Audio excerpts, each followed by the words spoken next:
think that's the question lots of people ask. Is like, cool, this sounds great, but what do I do? How do I get started in real estate? And then how do I get to where Caleb is now? So maybe give us Mhm. a little bit more glimpse into the journey. Yeah. So my first deal was a fourplex that I lived in one unit and I rented out the other three units. Um, I learned that strategy through Bigger Pockets, and it's called house hacking. And that was great for me. I needed about 12 grand at the time to actually acquire the building and use a FHA loan, which only requires 3.5% of a down payment.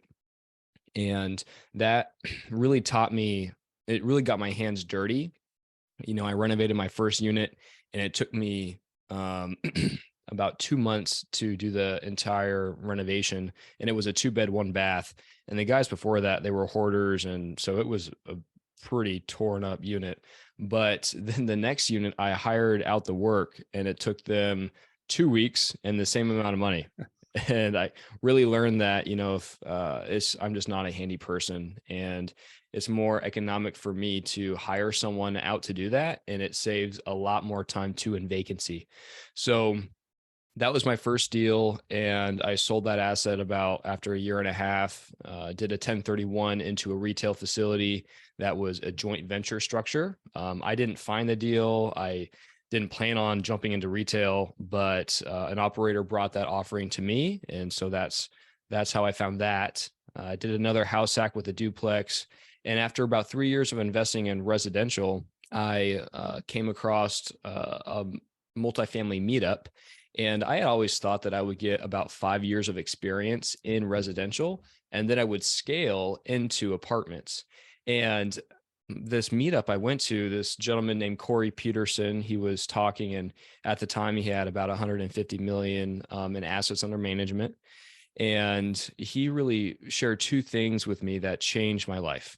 And one was that you're going to be green regardless of when you start investing in commercial, because it's just two completely different things looking at residential and commercial, just how properties are, the valuation process and acquiring, and it's just a completely different industry. And then he also shared his first deal that he did in the apartment space. And I won't go too into the weeds about that deal, but he bought it. And then 2 years after they sold it, and he alone, it was a partnership, but he alone made over $2 million. So 2 years, $2 million, one property. And I realized there's no way I can do that in residential. If you really want to get wealth, you have to get started in commercial, and you just need to get started. Like he said, you're going to be green regardless of when you start. So from that day on, I started investing more into apartments, and that process has been about 2 to 3 years. And I think I've been in that apartment box, and it was a great time to start investing in apartments, depending on the structure, right?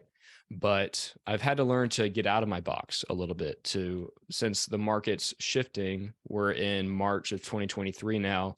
We've seen a 50% decline in transactions in apartments and several other asset classes.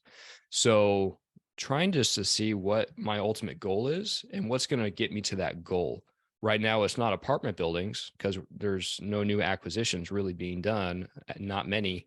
And so we're looking at other asset classes like short-term rentals, student housing, and things of that nature. So we still want to be flexible to reach our ultimate goal, but that's where we are today.